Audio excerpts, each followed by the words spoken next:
Hola gente de YouTube, ¿cómo están? Yo muy bien. Y el día de hoy, pues, vamos a continuar la historia de el gato azul que tenía la gorra. Bueno, comencemos.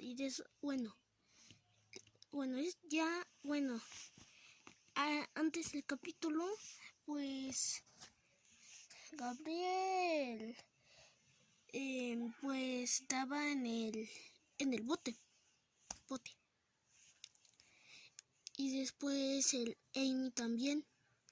Pero lo demás, lo que pasa es que todavía está en Sonic Boom. Y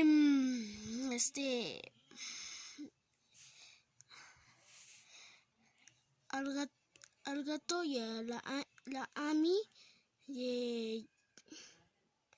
llegaron a la casa de Dr. Eggman o el Dr. Huevo tal vez.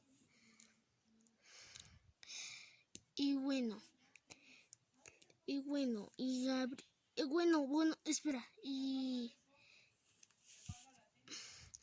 el gato azul con gorra, pues estaba mirando ahí y se cayó y ¡plosh! Pues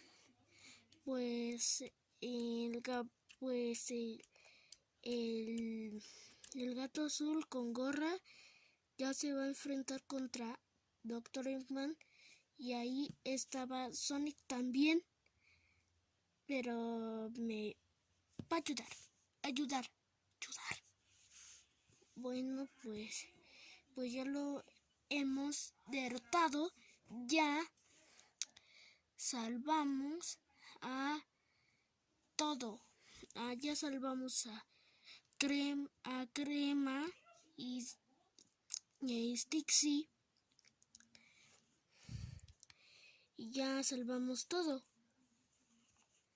Y después había un portal que era mi dimensión. Aquí es decir, no era de mi dimensión.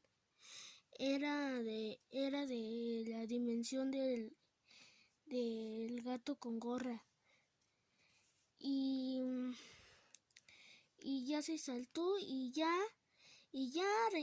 regresó a su casa. Bueno, así que ya es toda la historia. Así que adiós. Bye.